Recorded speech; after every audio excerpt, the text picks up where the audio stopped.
Okay, it's recording. Hi everyone and welcome to the second of our 2021 Print Fair Talks series. This year, for the first time, we are running our print fair online.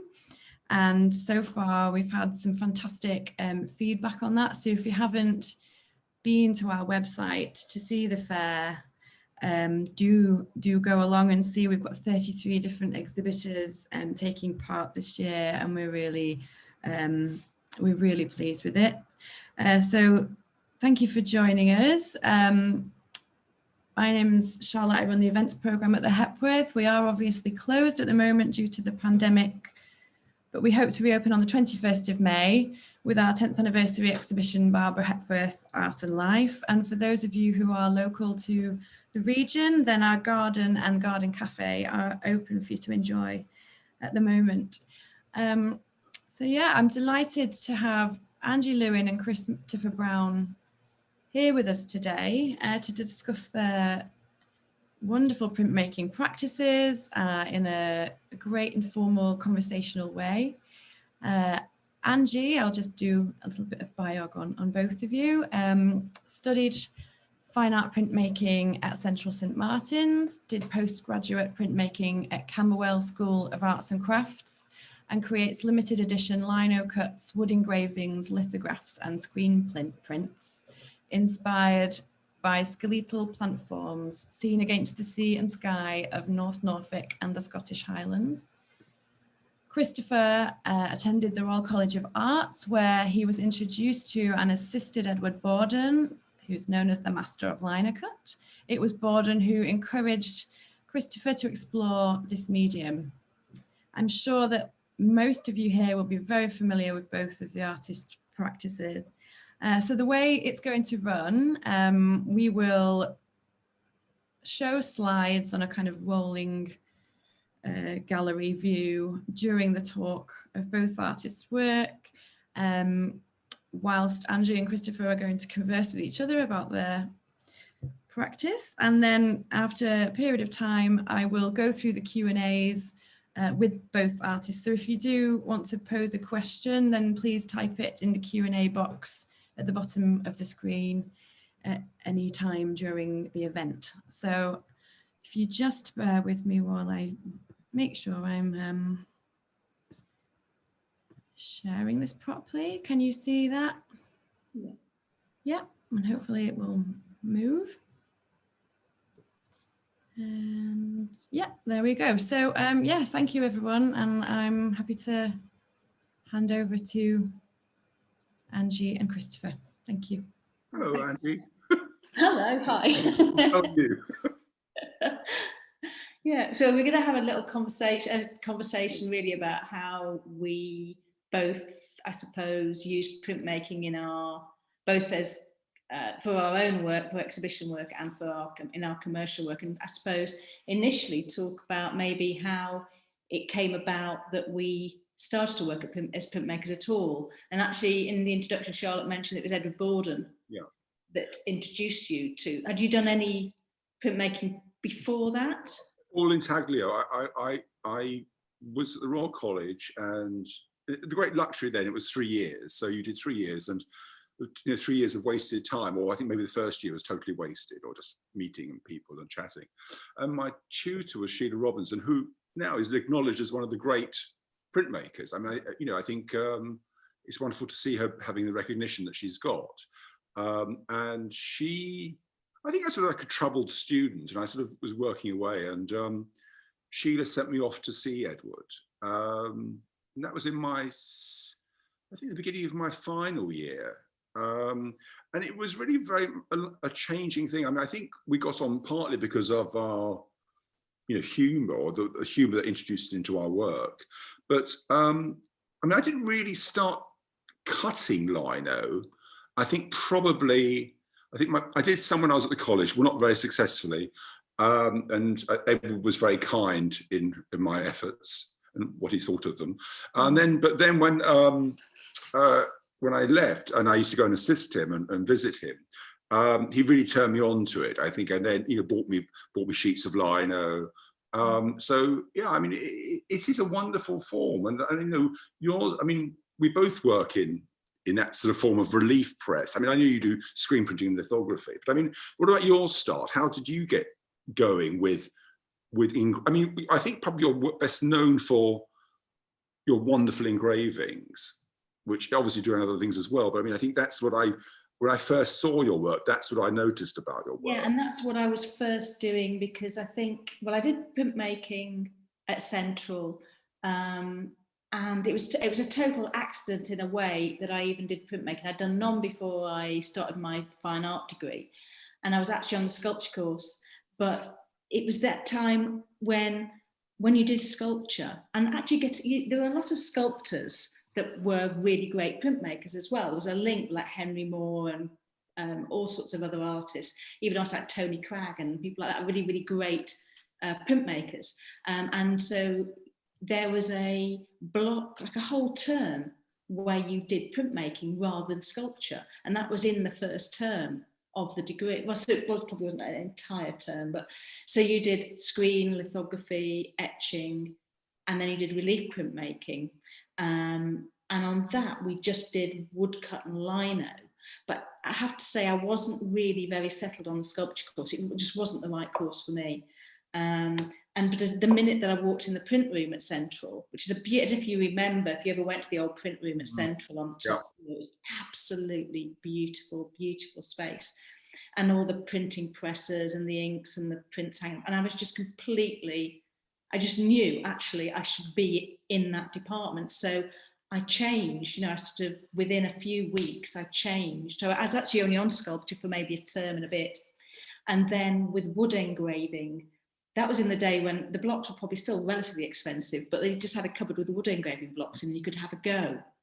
And there was a really very nice wood engraving part-time tutor called Ros Cuthbert, who got me into doing the wood engraving. It wasn't really till after I left Central I really got into wood engraving, partly because I think, rather stupidly, I kind of thought, well, I wanted to work big for my degree show, and it's a sort of process that people tend to come to later, actually, wood engraving. But it's the sort of practicalities and the process of it, printmaking generally, which maybe has a link with sculpture in a way. There's more of a kind of process side to it. So you're using chisels and things, aren't you?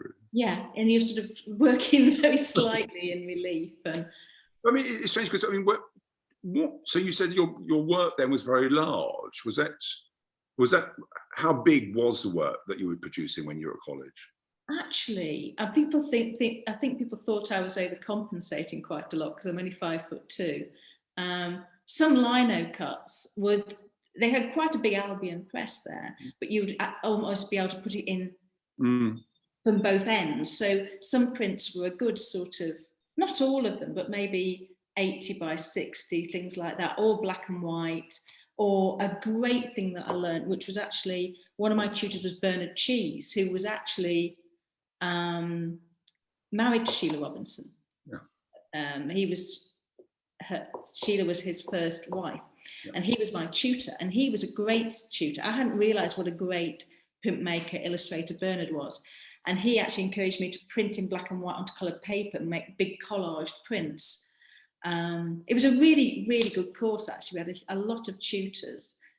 And there was that practicality in printmaking, which made me relate to them perhaps more than on the painting course. It seemed a bit more, I don't know, I can't describe it. You had to sort of, it's more conceptual on the painting course. Yeah. There were concepts on printmaking, but there was also the process, and I think that's why I was attracted to it as well. And what were your images when you were at college? What sort of images were they similar to what you're doing now? Was it natural forms, or was it based on natural forms? I was doing no. I mean, I tend to get a subject.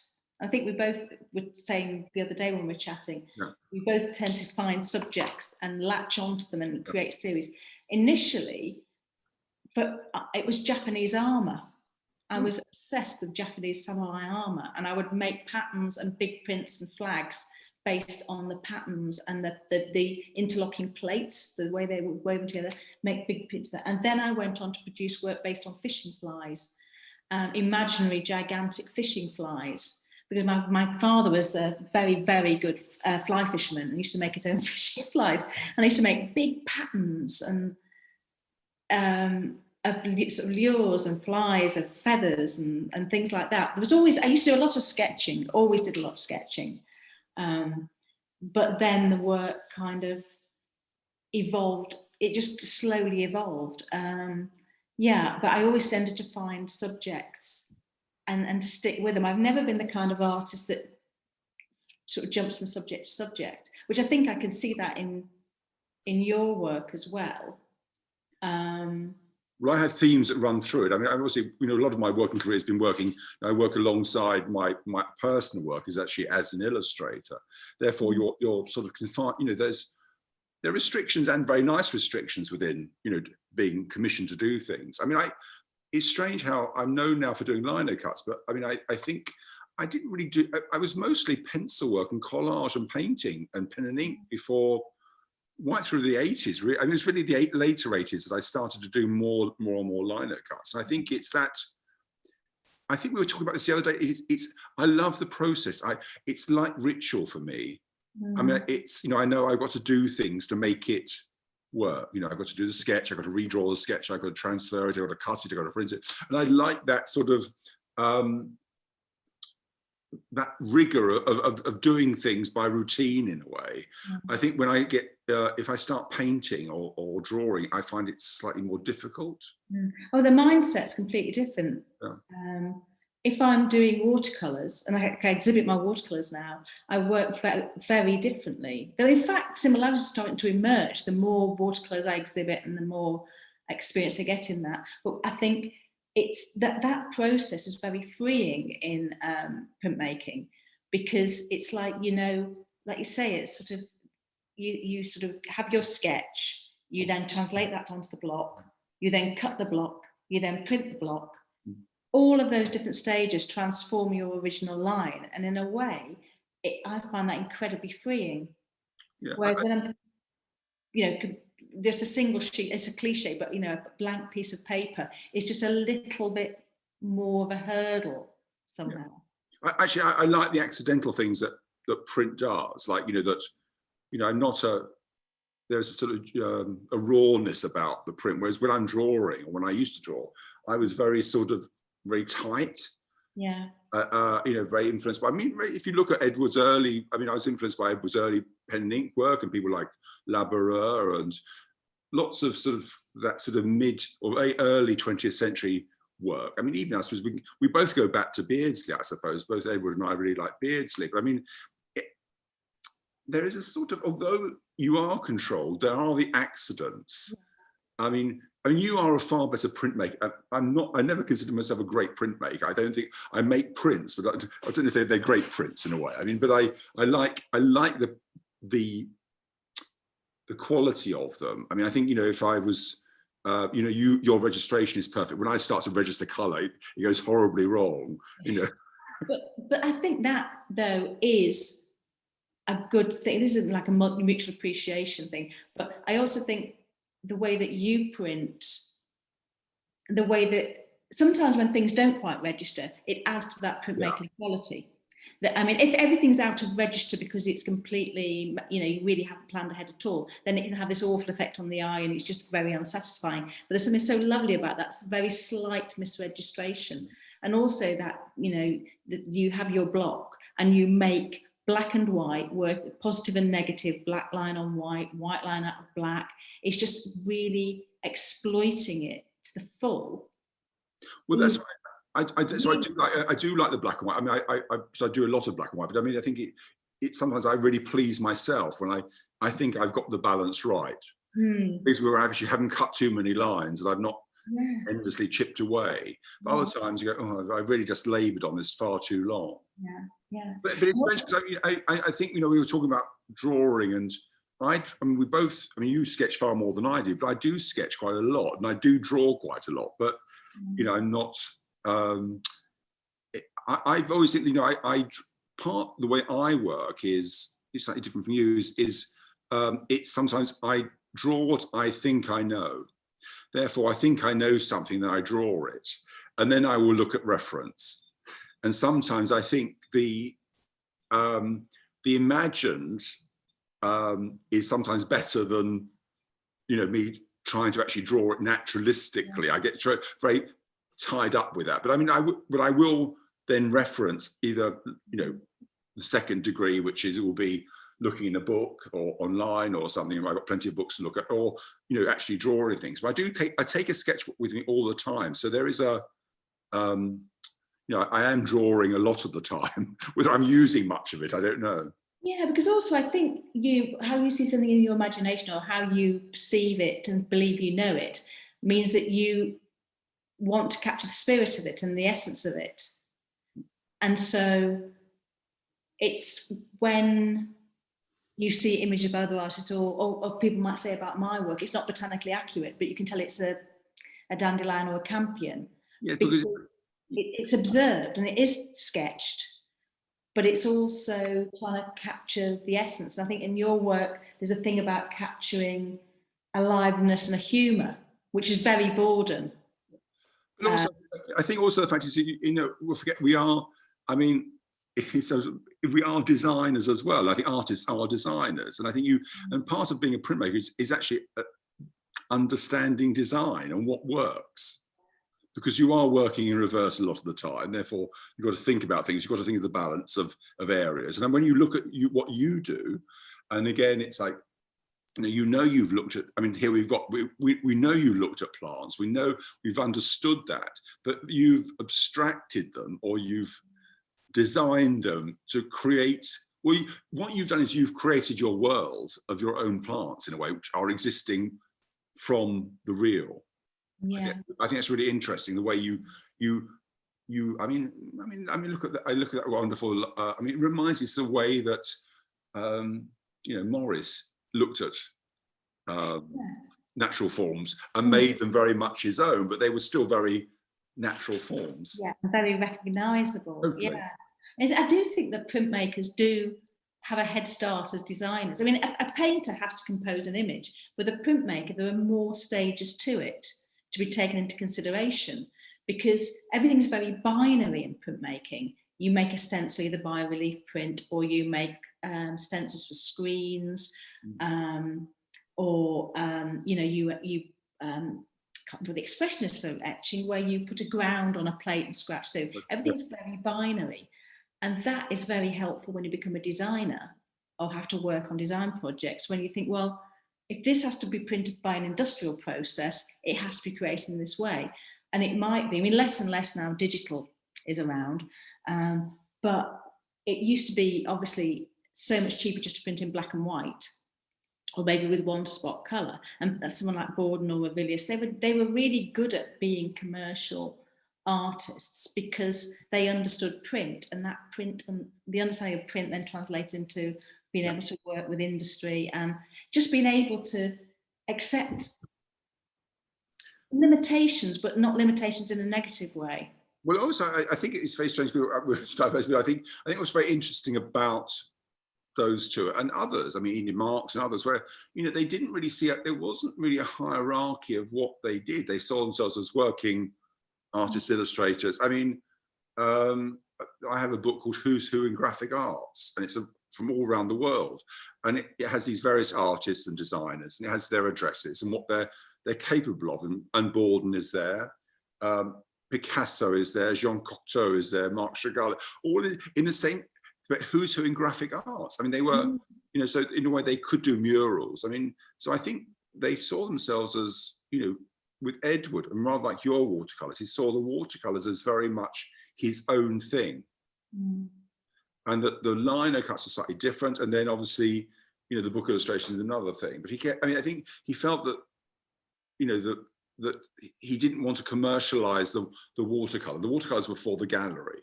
And so do you think he did have a sense of fine art undervaluing illustration and commercial work? Because I always felt that that era, the sort of post-war era, when people like Moore and Piper and Sutherland, they were all designing for, you know, time of the Festival of Britain, and designing for Edinburgh Weavers and for David Whitehead rather, that it was all very sort of, you know, equal, you know, that there was no, do you think there was still that? I think they started out being quite, they're obviously being it was like very quite socialist as well, and mixing with Nicholson and Moore and people. And then I think they sort of, well, especially with Baldwin, I think he was like not pushed away, but sort of slightly shunned, I think, and maybe thought of being too commercial, you know. And I think, I don't think he took himself. I mean, I think the interesting thing about him, a lot of his work is far from serious. I mean, but he's very serious about the work, and very, very much very serious about the work. But I think even when you look at the watercolors, there's often, even however beautiful they are, he can't resist there's always something. Yeah. Which brings it into a different realm. Whereas Ravilis is much cooler about the way he paints, I think. Yeah. Whereas Baldwin, I mean, there's a sort of a broader way of working. Yeah. And I think that he loved, he'd always put a dog in there, or there'd be something coming into view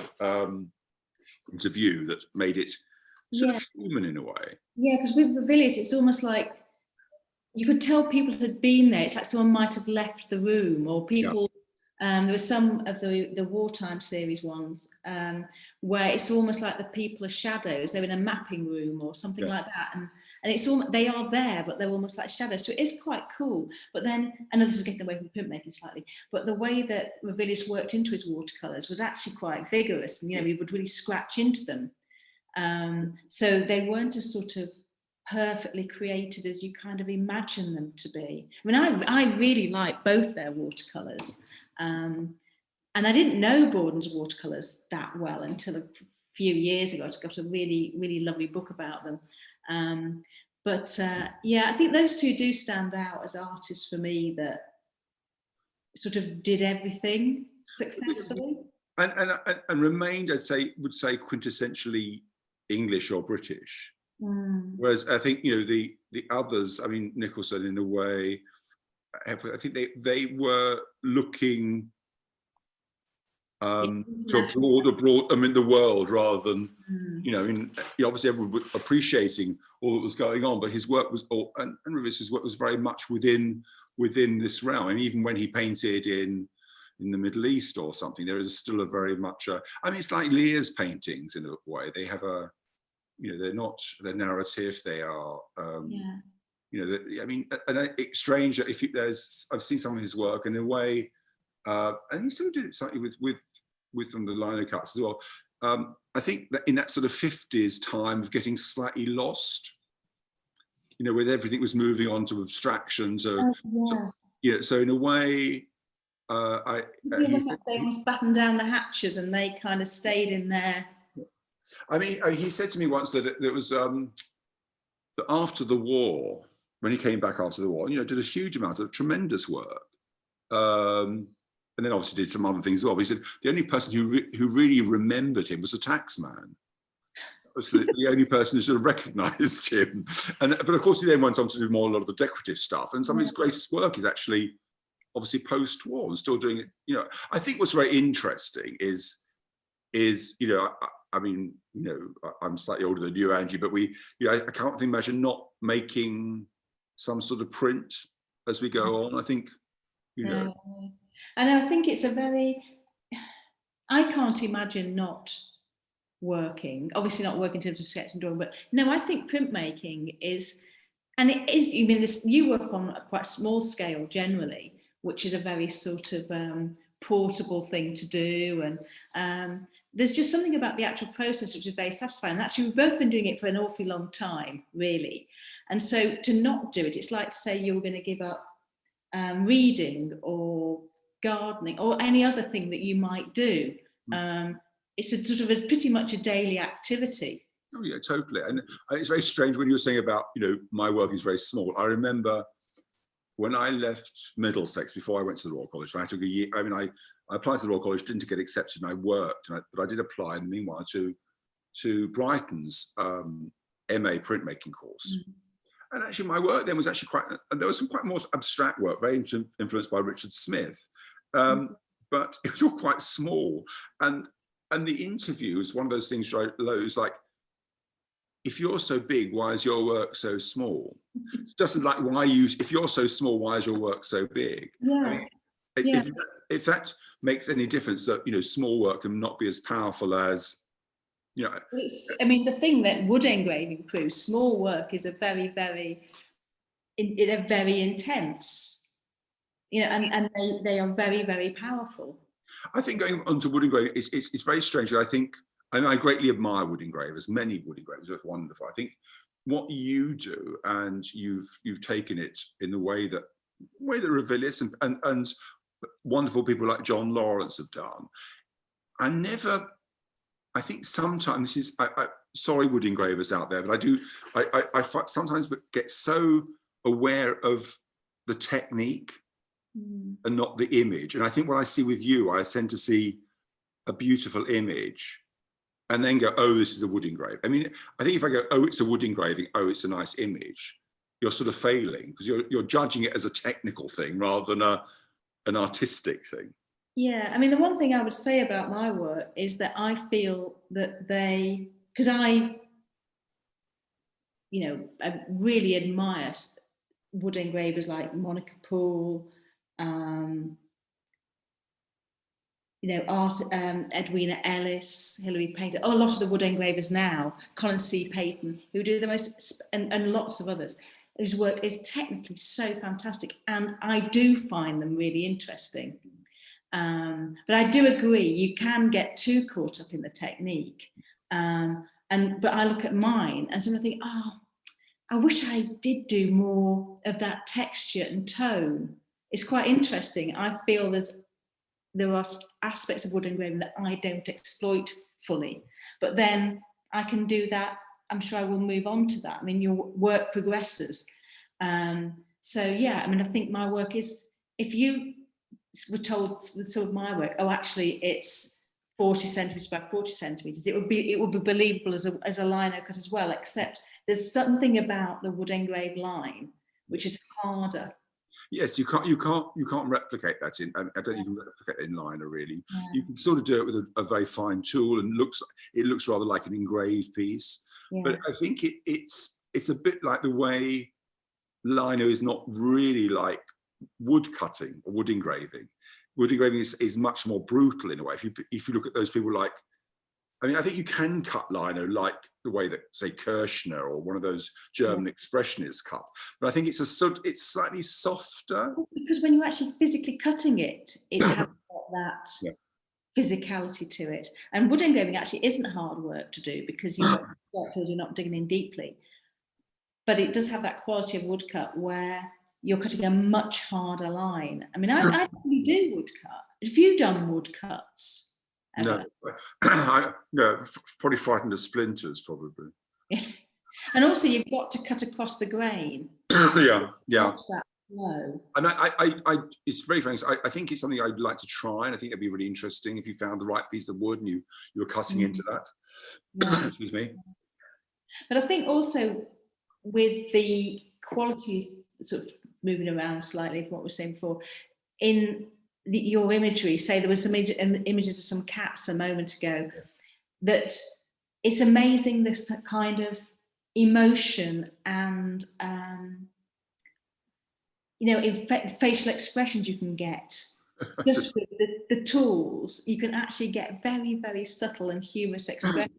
Yeah, I think so. And it's so strange. I know, and I like you. There's so many lino cutters I hugely admire, and I go, oh my God, it's so good, it's so brilliant, and I look at them going, how the hell do they do that?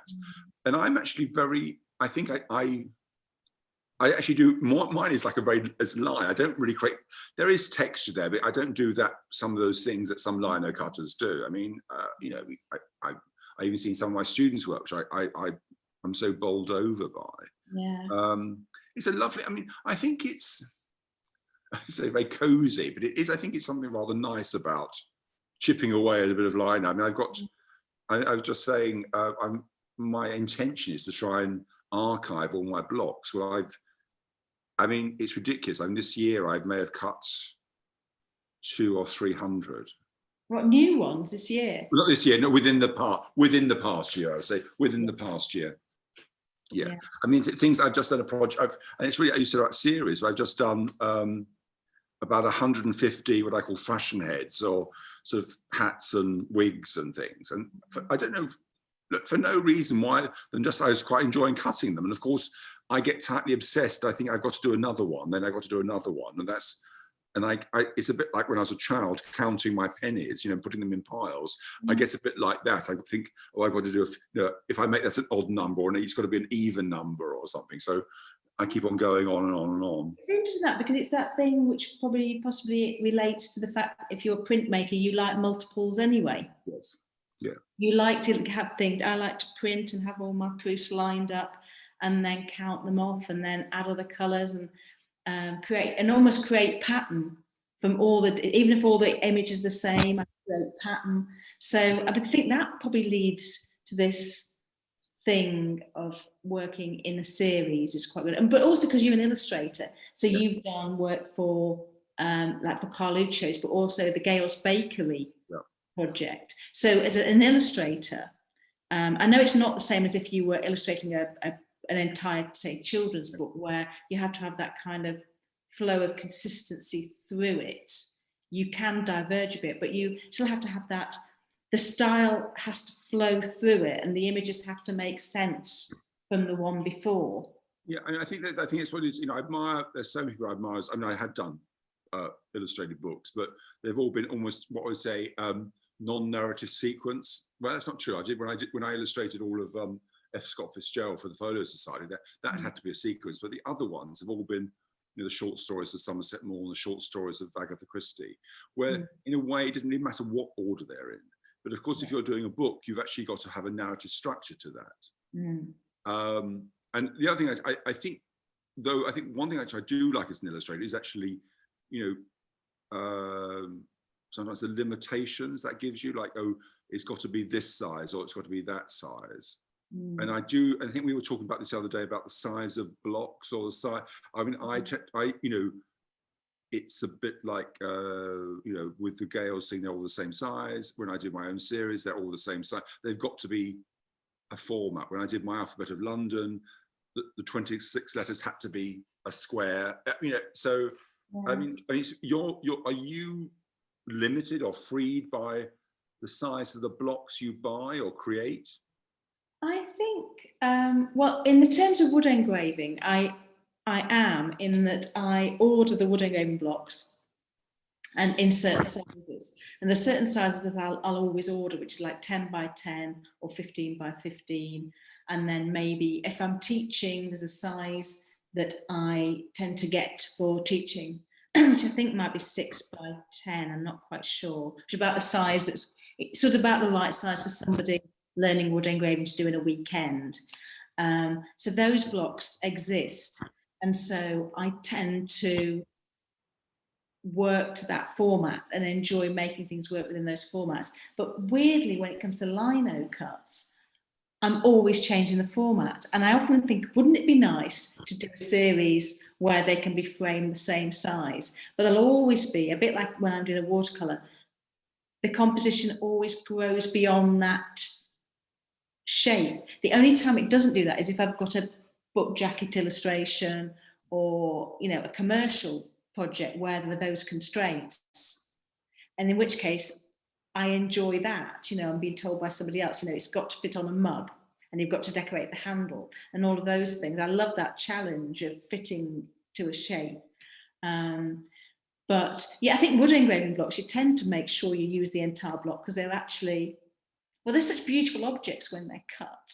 What would you, I mean, I you know, would you, if you was a young person starting up and they want to do some printmaking, would you say, okay, just go and get yourself some wood engraving tools and do some wood engravings? Or would you start in a slightly different way? Would you say, oh, maybe you should maybe try some dry point, or you should try a lino cut before you do a wood engraving? Do you think, or how would you, what would your advice be to someone who wanted, I mean, lino, I say, it's a bit like just get a potato and cut it in half and try that, or a rubber or something. Yeah. But with wood, do you think, is there an easy way to segue into wood engraving? I think if it's what appeals to somebody, you could easily start with wood engraving. I wouldn't see why not. I think it's one of those processes that, as I say, it tends to be done by people when they're slightly older. I think it might be the speed of it. It's very slow. Cutting a wood engraving block, although it's not physically hard work, it kind of is, in that chiseling large areas out, or you just have to be just that little bit more cautious. And I think that also comes to the fact that you've got a block of wood which probably cost about, I'm trying to think how much wood engraving would be. One that's 6x10 is probably about £12 or something. So you're kind of slightly thinking about the value of it, perhaps.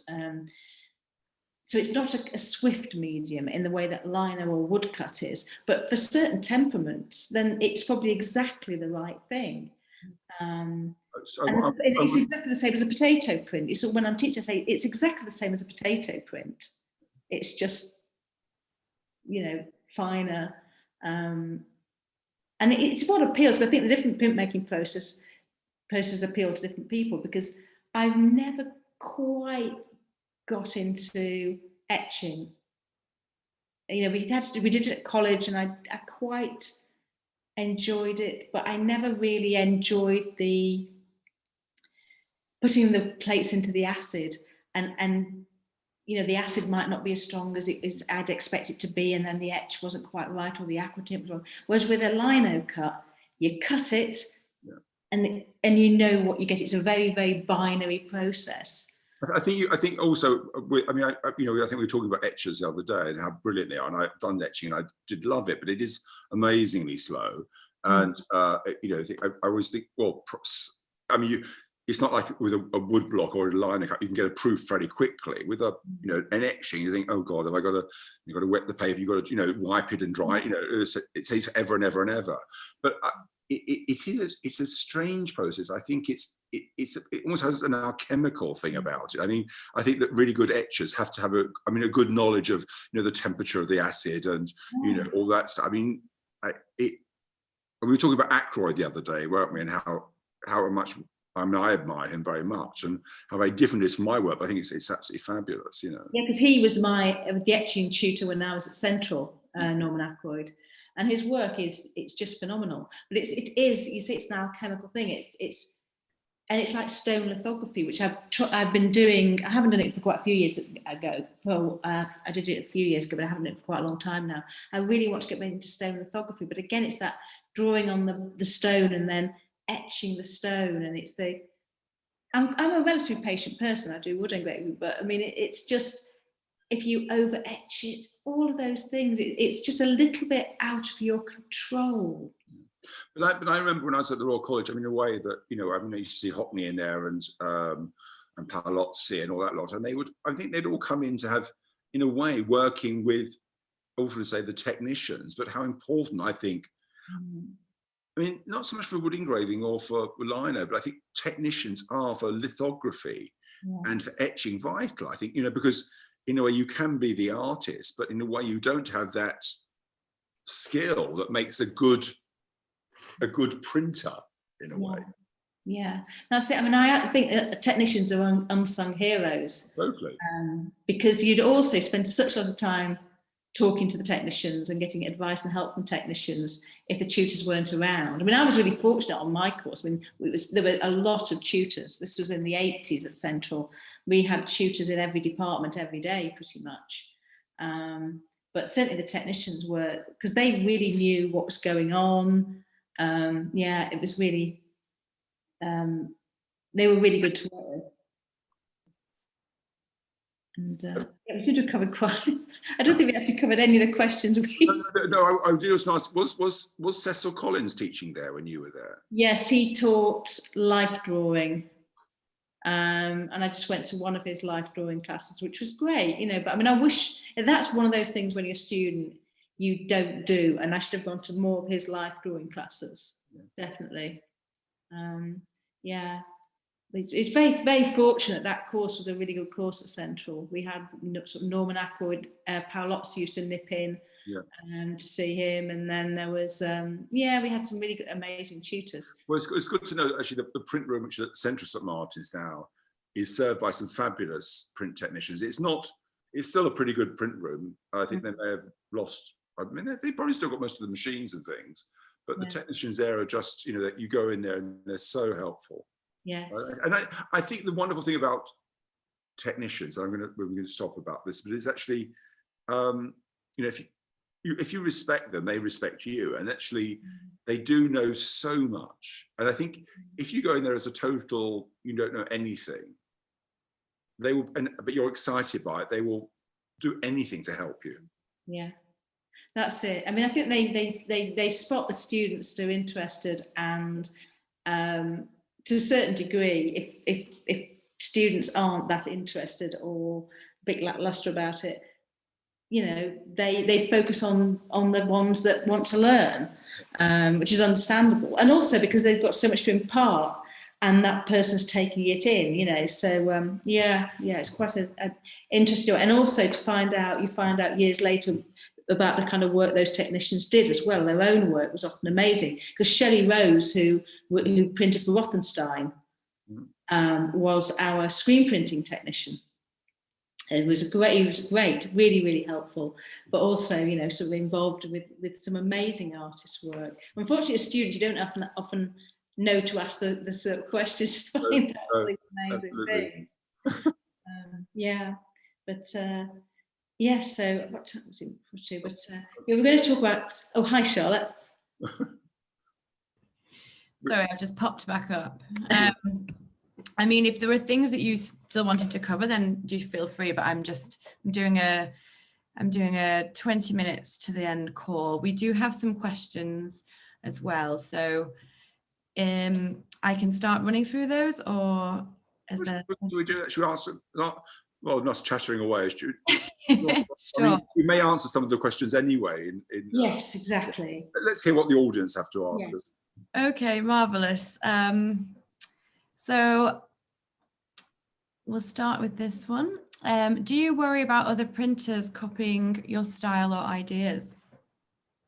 I think how much of an issue is there is nothing new, is there? I mean, it's strangely, it's 7 degrees of separation. I was influenced by Borden. Borden was influenced by someone else. Someone was influenced by me. I think I actually had been literally copied. I mean, I don't say that word literally, but I've seen work where it's been a literal, almost like they've almost lifted an image. I don't mind. It all depends who's doing it. I think it's, I think it's a shame for the person who does it, because it's very lazy. I think there's one thing, if it's a young person and they're looking at different styles and trying to create their own style, then I'd expect them to try whatever's around, whether it's Matisse or Picasso or Hockney or William Blake or whoever. Yes, I think, but when it's almost, I mean, I think you've suffered from that quite heavily, haven't you? I mean, I have been, and I agree completely. I mean, if it's somebody who is a young person, or anyone that's, getting into printmaking and into making their own imagery, I think it's, like Chris said, we're all influenced by other artists, and those influences are very evident in our work. But I think, to look at lots of different influences rather than focusing on one is the most positive thing to do, because you will gain so much from lots and lots of different images coming in, and then you will create your own style from that. But I agree with Chris. I mean, I've had instances where my work's just been lifted and put onto ceramics or textiles, and it's obviously for commercial gain. And it's just incredibly frustrating, really, because you just feel it's lazy. And also, once somebody found some mugs in a certain supermarket made by a subsidiary of quite a large ceramics company in the UK, and said, I think, and the email was quite funny. It said, either your work's gone off the boil or someone's ripping you off. That's the thing that's most upsetting, is that you may have been copied, but badly, and then people just think it's you. So yeah, but I'm very, very open to people looking at my work and taking ideas from my work, because I've done that, and that's what you do at art school. You know, you look at other artists as well. We're all influenced by other people. I think there's one thing when you're looking at the technique, or the way that Angie cuts, or the way I cut, or the way that Rob Ryan cuts his paper cuts, or whatever.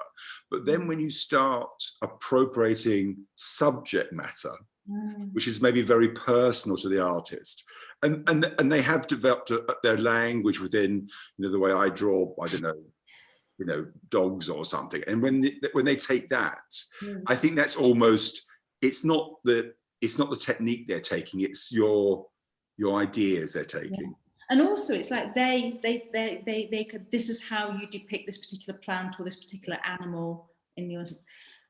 But it's not, because my work is so botanically inaccurate. It seems entirely wrong that someone would take that as a starting point. The starting point should be your own observation of it. But yes, you're right. But then go on to use other people's, you know, the process that lino cut or wood engraving or screen or paper cut, like with Rob, or collage with, say, Mark Hurld or Ed Clues, then that's all, you know, important for people to look at. But you make it your own, and it's understanding how to make it your own, I think, is the thing. Wonderful. Well, I completely, I see lots of artists and makers of different ages having their work sometimes quite ruthlessly lifted from the internet and used, but they're not, like you say. I think there's something else going on when younger artists are inspired by you and incorporating that into their work. We have another question asking, do you think it's essential to have gone to art school to be a successful printmaker? No. No, not at all. No, it's very funny. I gave a talk. Well, it wasn't really a talk. I gave a class actually at a junior school. It wasn't junior. They were like, I don't know, they were 12 or 13, and it was in Walthamstow or somewhere. And these kids, I mean, they were, they did it, but the work they were producing was so wonderful. And not any of them were going to go to art school. I think it's a lovely thing to do, but I mean, there are lots of great people who've not gone to art school who've done very well.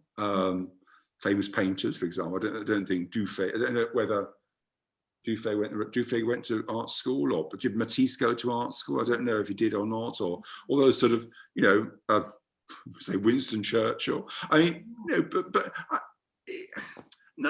I think it gives, what it does give you, maybe it gives you way of thinking, cultural awareness, all that, but I don't think that's necessary now. I mean, there's so much more going on. Yeah, I think there's something about going to art school which does give you a certain degree of confidence and also, yes, the way of thinking about your work and justifying your work. But I think in terms of printmaking, the practicalities of printmaking, there's so many great open access print studios and courses available. And also, and there you're actually working in environments with lots of other practicing artists. And I think you learn as much from the other people in the workshop, just as you learn as much from the other students when you're at art school. I think, no, I don't think it is actually entirely necessary, actually. No, I think you can gain a lot from, places like Edinburgh Printmakers and the printmaking studios all over the country. Fabulous, thank you. So Joe asks, love to hear your thoughts on paper. What paper do you like to use, or how paper in particular is a core part of your work? Well, I use, to print my lino cuts and wood engravings, I use Japanese paper. So this sort of basically comes from the fact that for many, many years I didn't have a printing press. So I'd be hand burnishing all my prints using my mum's old wooden spoon, which actually fell apart after about 15 years because I'd done it so much. And then when I did get a printing press, I still really enjoy the quality. that with my work that you get where you're printing transparent, relatively transparent colours onto the Japanese paper, because the ink becomes part of the paper. It doesn't sit on the paper. Whereas I do love the work of, say, Borden, or there's a printmaker called H.J. Jackson, or John Jackson, who's in Norfolk, and the ink sits so thick on top of the paper. It's just beautiful. And Borden had that quality with his lino cuts. So yeah, but I always print on Japanese paper. I used to use a paper called number 175 from T.N. Lawrence, and that was a paper that Edward used for some of his big cuts. And it was very nice, because it's very smooth on one side, sort of rougher on the other side. So you actually knew which side you wanted. You wanted the smooth side. I think, if you look at a lot of Edward's prints, maybe in collections, I think it wasn't that sort of acid-free world. I mean, so probably they had, gone foxed and slightly brown. And then they discontinued it. And then I used a Japanese paper called Konoko, I think, which I quite liked. But again, that was, I think when I was using colour, maybe I was a bit harder on things. So it didn't quite, and maybe I wasn't such a careful printmaker, so it would get a bit scrunchy. But I think you turned me on to Zirkle, which I really love. Yes. Zirkle, it's a really good practical paper. It's a good weight. I quite like a very smooth paper. And it's sort of the whiteness I like. It's not a hard white, it's a soft white. Yeah. So I think all those things, I mean, it's a bit, I think one thing that I would always advise people when they're buying papers, if they can go to, paper store, is the whole thing of, it's a bit like buying a jacket or a dress. And actually, if you don't feel the fabric, you should actually feel the paper, because there's something about the quality, the texture of the paper, which will appeal to you, I think. But do you remember there was, when Falconer's, Falconer Line Papers was on Southampton Road, which is now Shepherd's. Yes. And that was really near Central when I was at college. But the books, they had books and books and books of all the different papers, but everyone had been touching them. So they were actually quite worn. And so you'd literally be trying to find a piece on the paper that actually did feel how it would feel after hundreds of greasy fingers had rubbed it. But it's right, you do, and it's a very subtle, it's quite a subtle thing, but you've got to get the right paper. And I've tried all sorts of different Japanese papers, just trying to get some that's a little bit heavier weight that I can still burnish with, but I think, I don't quite like the surface. Now I use, there's one called Sekisu Shi, and that's how you pronounce it. And there's one which is just a code number, very natural coloured Japanese paper, about 35 grams. And it's just the perfect one for me. But they do vary a lot. And the Japanese papers, and the variety is decreasing actually at the moment. There don't seem to be as many different paper makers in Japan as there were. I think one thing I'd always advise is people, if they're starting printmaking, it's worth investing, once you've done your block or your cut or whatever, you buy a few sheets and you just try to see how it turns, because it will be very different on each paper. Will have a slightly different feel to it. It's that thing of relief printmaking. You actually, where you cut away, the light comes through. It is the paper, so it is vital that paper's right, because some prints really suit a very brilliant white, and other cuts definitely look better on a slightly more natural, muted white. And to remember that, with relief printing, I mean, if it's about the pressure. It's actually, all you're doing is you're trying to gently lift off the ink from one surface onto the other surface. It's not like pushing it onto it. So it's not like an etching. It's not like intaglio where you're lifting the ink out. You're just lifting the ink off. Yeah. And you need that sort of, that quality of paper that works with that. Yeah. Great. I've got a question. I'm not sure who it's directed to. Are you doing reduction blocks or multi-blocks? And maybe say something a bit more about the process. Well, I do multi-blocks. So reduction blocks are for, I'm sure a lot of the people listening to this will know, but reduction blocks are where you start off with one block of lino and maybe print a pale yellow, and then you cut the areas that you don't want to be yellow, that maybe want to be blue, and then you ink it up again in blue and then cut more away for the next colour, so that every colour is cut away from that block till you end up with a final line drawing or whatever it is will be from that block. It's also called the suicide method, and it's actually, I think it was the Grosvenor School, they said that it wasn't a true lino cut unless it was done in that way. But I always do multiple blocks, so every block, every colour is cut as a separate block, which means I don't have to addition the whole thing in one go, because obviously with the reduction block, you've got to addition in one go. And you've probably got to allow for wastage. You may have to print 30 or 40 to get 10 perfect ones. Yeah, I think it's no. We did a little, and the way your mind works when you do reduction blocks is also quite different too. Yeah. I was going to ask, can I just do a bit of a tangent thing? If you got do you cut the full size to the block again, or do you just cut pieces? So if you got like, oh, I've got a sun here, and that's going to be orange. Yeah. Do you cut the full size block so it's a perfect thing, or do you just cut a little bit and then that's the sun? I do generally.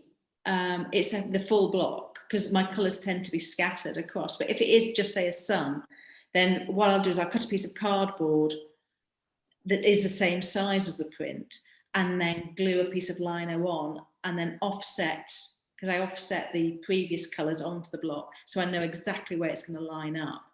And the reason why I make the block the same size is because I put it into a kind of L-shaped jig, and if it isn't quite the same size, sometimes it can be out by 1 millimetre or 2.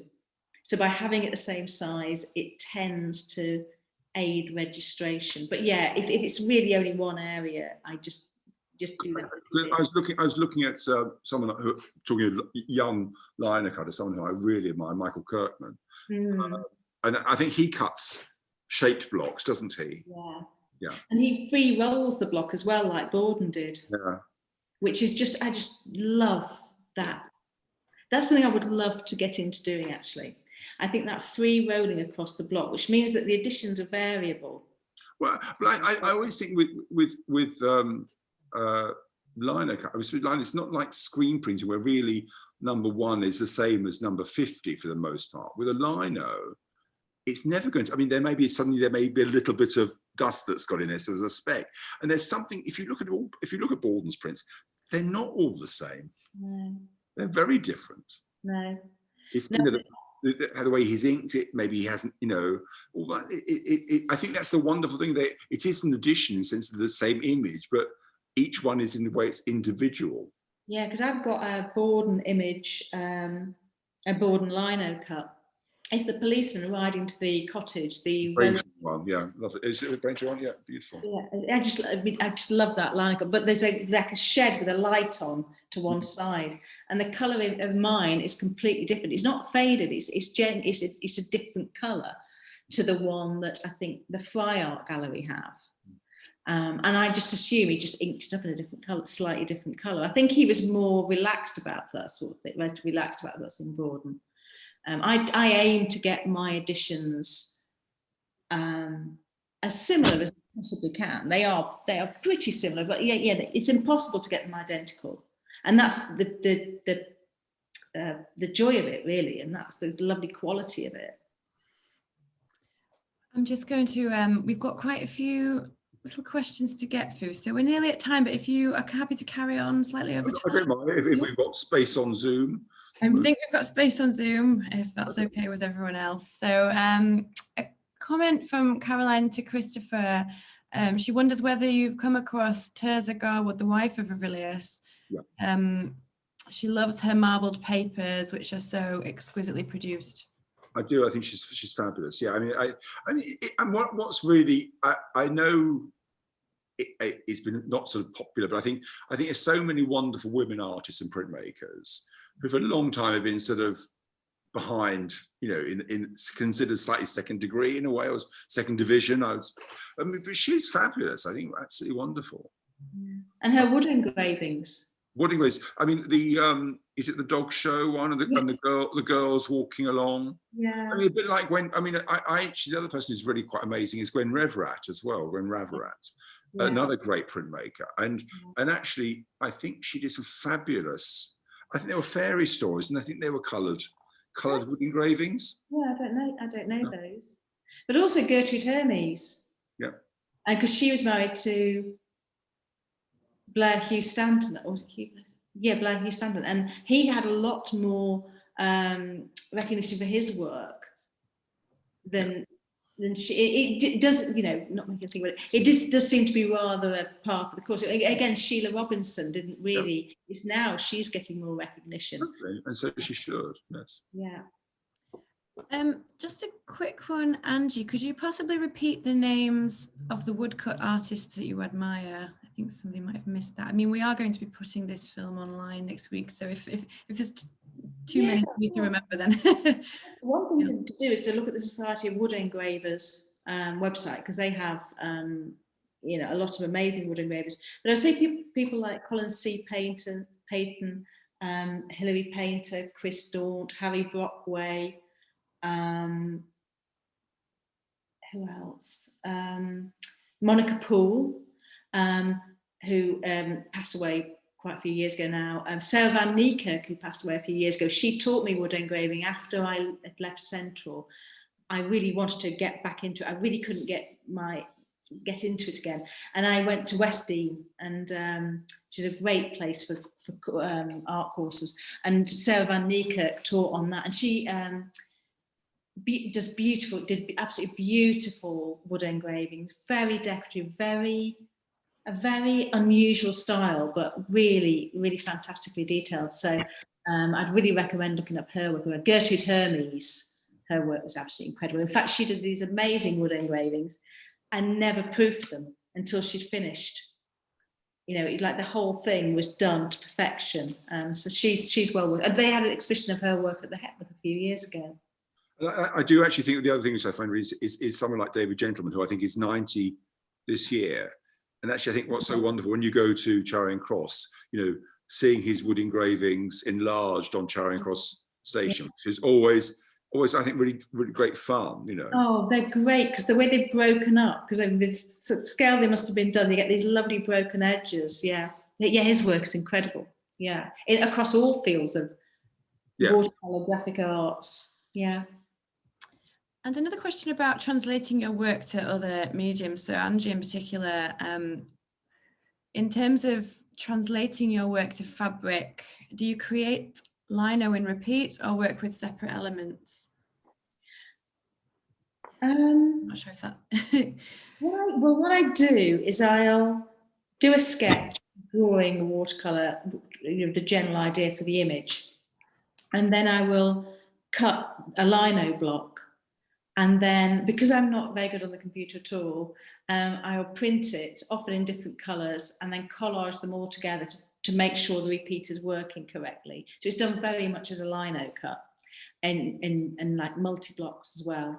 And then when I've got it how I want it, it's then scanned in, and then on the computer, Simon, who's my husband, who I run St Jude's with, or the people at the fabric printing company, they will then ensure the repeat is going to work. The only thing I bear in mind is if it's going to be printed on roller or flatbed screen, the scale of it in order to make the repeat work, because the rollers have a certain circumference and the screens are a certain size. But yeah, it basically starts off as a lino cut and I collage it all together. It's very old school, the way that I work. Right, I had to see it visually. I had to see it physically. I do exactly the same thing. I have to do it. I can see it tiled on the computer, but I prefer to see, you know, it printed, laid out on the floor, so I can actually see what it looks like. And you can move things around. It's also got this thing you can do where you can, if you're printing with blocks, you can twist them. So you can have an element, then turn it through 90 degrees or turn it through 180 degrees, and you've got all that playing around with, which I know you could if you were skilled in on the computer, you could do that, but there was something about physically seeing it. And I generally work the size the repeat will be. I mean, it may alter slightly, but I actually tend to work to that scale. But anything where you're working to fit it to like a mug, or like you've done lampshades, you've done fabrics, haven't you, Chris? Yeah. There's something about, there's a lot of pleasure in seeing your work applied to different. Yeah, I mean, I think it's, I think the last thing I did was some work with Lulu Guinness. So I did scarves for her, which was great. Yeah, and bag and things. Yeah, I think it's, you know, what you. I mean, it is very interesting how, you know, obviously it's a decorative art form. I think what annoys me, and it's happened a lot, is when artists' work are just, you know, it was a something and it's just slapped onto a mug. Yeah. I think there's something where, you know, if we were looking at our friend Rob Ryan, you know, that when he designs a mug, he's actually designed the image to go on the mug, not he's adapted a print and he's just slapped it on. So yeah, I do understand with the museums are going to put on, you know, Hockney's Biggest Splash, and that's going to go around a mug and things. But I think it's very nice for I think you and I would prefer to actually have the control of thinking, oh, that's what the border's going to be. That's how what the design is. yeah. Yeah, I think so. I think it, you know, and I think it was seeing Rob's designs when Rob Ryan had a big exhibition at the York Sculpture Park quite a few years ago. And then a couple of years after that, I'd got my exhibition there. And, you know, you've got the obligatory mug that you do, which is a really nice product. And thinking, oh, well, I can put things around the inside of the rim, and I can put things down the handle and put a nice logo, a nice roundel on the bottom. And Mark Hurld, he similarly, and Emily Sutton and other artists that, you know, you have the opportunity to design for the product. And also, you can also think of the weight of line, the way you'll make your stencils. That's different for textiles to ceramics, because if you've got a coarse weave on a fabric, you can't cut fine line because it will be lost in the weave. Whereas on a ceramic, you can do something that is more detailed, because the sort of transfers you use for ceramics are that little bit more sophisticated. I mean, you can just get finer detail, and you can bear that in mind if you're designing for product rather than just sort of plonking a existing design on. Great, thank you. Do either of you still, being so accomplished, do you still ever have moments of frustration, maybe where you feel just a bit stuck or things aren't quite working the way you want them to, or have you had that in the past, and how would you recommend people move past those phases in their own work? I think it happens all the time, and I think, you know, I mean, you know, you do something. I think there's always the excitement of starting something, and then sometimes the disappointment of finishing it, or, you know, maybe it doesn't quite live up to what you imagined it was going to be like, or you maybe thought you should have taken some more time. I think one thing is that, you know, I don't know, you, Angie, I think to me, drawing, and I'm not a very great drawer, but if I'm stuck, I draw. And I think in a way, one is, you know, we often, my practice has been a lot of the time is sitting at a desk. And I think it's almost like staring at a blank sheet of paper at a desk, where you start, go out for a walk, go and have a coffee, go and draw something, and then come back, go and see something. I think you've got to reward yourself. You can't, you know, being creative, you need to feed yourself. You can't always look into yourself. So I think never beat yourself up. I mean, everyone's going to have good days and bad days, good work and bad work, you know. Yeah, I think you can spend too long labouring something, and just even to go away, put it into the planchette drawer, shut the drawer and walk away. But even if it's only 20 minutes, you can come back and see it afresh. I find that when I'm proofing, because when I do my screen prints, I work with an editioner, so I'll work with them for maybe possibly 3 days. I mean, at the moment, obviously, that's not possible. It has to be done remotely. But you're there, and sometimes you print the first 3 colours, and you're thinking, "This is great! Gosh, this looks lovely." And you put the 4th colour on and think, "Oh no, that's not right. Oh dear." And then hour after hour, you're mixing colours. All you should really do is say, "I'm going to go off and have a coffee," and you'll come back, and it will be all right. The other thing I do also when I'm in the studio is cut things up. So if I'm working on a print, I might cut elements out of it after the proof, and then put it with something else, and just make associations with something else. I can't quite explain it, but that seems to really break the elements up and see them differently, and then almost reassemble it. But I think walking away is quite a good thing, and it's inevitable. You can't always be getting it right. And sometimes you feel you've got it wrong, and if you walk away, you come back and think, no, actually there is something there. And I think it's always quite good to be dissatisfied. I think there's a sort of, I think it's quite important. I mean, I often feel really dissatisfied with what I've done or what I'm doing. Yeah. And I think that spurs you on to hopefully do something better, or, sometimes I'm very much more picky with my own work than I am maybe sometimes with a client. And also, it would be odd if you weren't dissatisfied with your own work, because if you did produce work and constantly feel that it was great, I just don't think you'd be moving on. Well, I always think it's very interesting with artists. I mean, artists, this was filmmakers to a certain degree. I mean, an artist is very rarely known for one piece of work. I mean, there are artists, but I think, you've got to keep on producing, whereas a novelist can be known for one book. That's one, and their whole reputation is built on one book. Sort of a filmmaker can be the same. I mean, but no artist. I mean, Vermeer is known because there are very few bits of work, but I mean, there's still more than one. Yes, I know that, but very few just exist on that one painting. Yeah, that's true. Because I suppose a reputation, it would have to be the most amazing painting for them to be judged by that alone. It's odd, because why wouldn't that be the case? Why should it be that a novelist can write one great book and then, because he's a great novelist? Yes. That's odd, isn't it? It's the way it's circulated. I mean, if you think To Kill a Mockingbird, which is a fabulous novel, but I mean, the second one wasn't as good, but I mean, that's the whole reputation is built on that one piece of that one wonderful work. But I mean, that's it. And maybe that's whether it was the artist deciding not. I can't really imagine many artists saying, I've done this, I've done Monet saying, oh, I've painted the ultimate watercolor of water lilies. I'm not going to do any more. That's it. I'm putting my feet up now. Yeah. So we've got a couple of questions around the things that influence you, like the environment around you, particularly natural world and so on. So I think that might be nice way for us to close, actually, is if you could both just talk about, although that's a bit of a broad question, but what you take inspiration from in the most part in order to make your work. Well, I suppose for me, it's basically plant forms, actually. And for many, many years, it's been the natural landscape. So when I was living in Norfolk, it was the North Norfolk coastline. And that came about because we moved out of London, and, every day I would make the same walks and see plant forms. And I've always had this interest. I've always been a gardener. My father was always a gardener. So, and now actually I'm drawing more cultivated plants, but it is still plants in landscapes and gardens and lichens, feathers, all natural forms, actually, but really distilling something from them, really. Seeing the same plants through seasons in the same landscapes.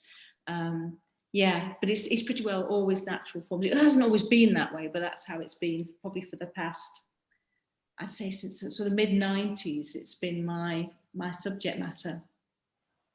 Yeah, what do I do? I mean, I suppose it depends on what I'm doing. I mean, I suppose, I do love the English landscape, and that does come out in some of my work. But I suppose a lot of it's vernacular art. I like very much sort of, whether it's carving in a church or Staffordshire figure, that appeals. But then I love, I teach fashion, and I actually love fashion as well. And I find that filters through as well. I think I'm quite eclectic. I sort of pick up things. I suppose everything from reading to history to, I think that's why I've enjoyed being an illustrator, because sometimes you're given problems and you read things that you would never normally read, and you've got to resolve it in some way. Yeah. I think reading, I suppose from the old thing was that reading has always given me a huge amount of pleasure, and that literariness maybe has come through in my work sometimes, I think. And also I think illustrators are different. A proper illustrator can illustrate anything from a motorbike to a tree to a dandelion to a hedgehog. Yeah.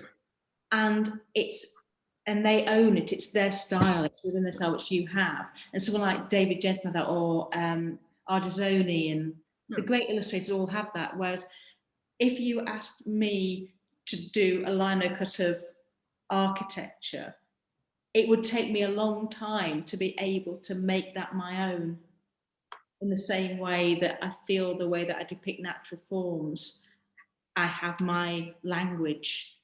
Yeah, I think that's what I think it does. I think it's really interesting when the people I admire.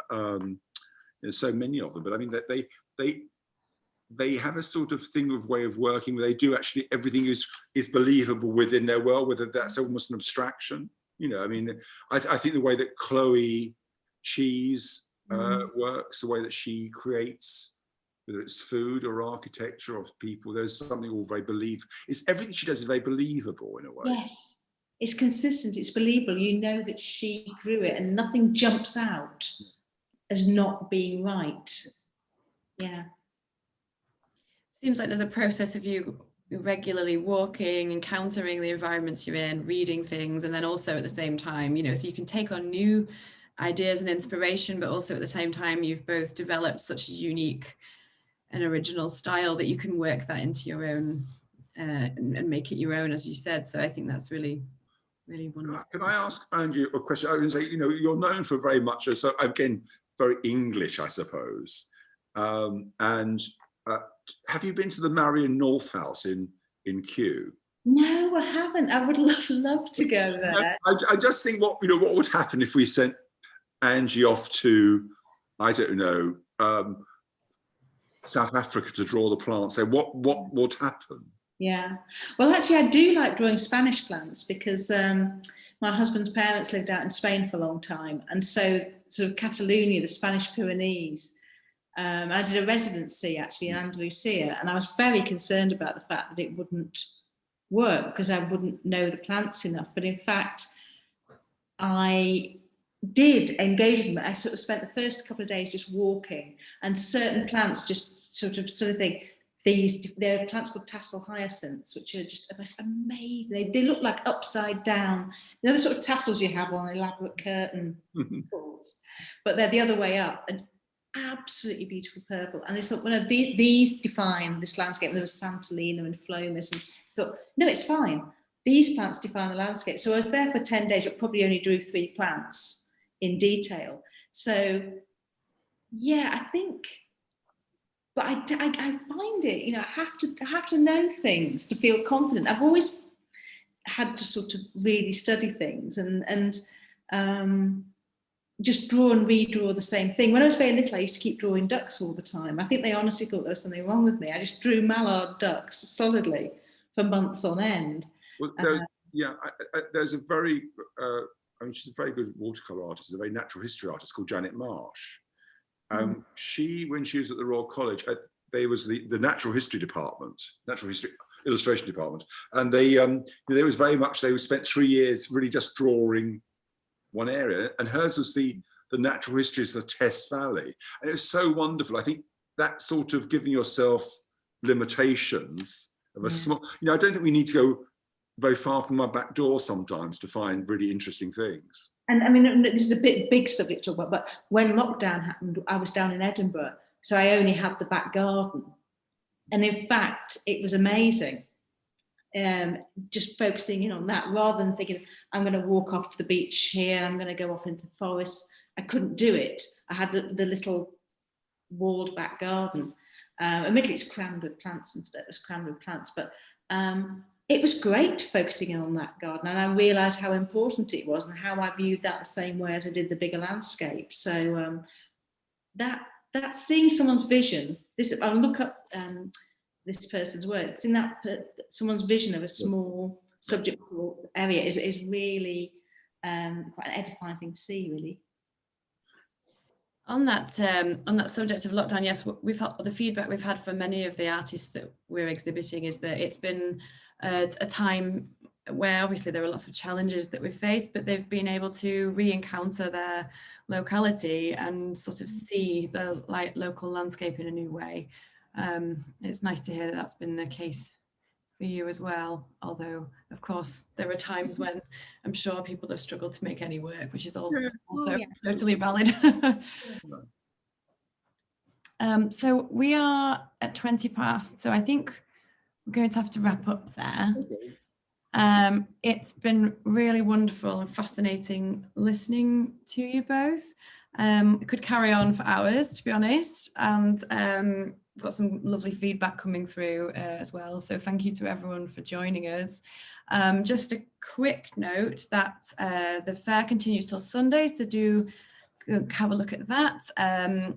Also, the Hepworth Wakefield online shop is open, and we actually stock a publication of Angie's, the Book of Pebbles, which I'll just paste into the chat.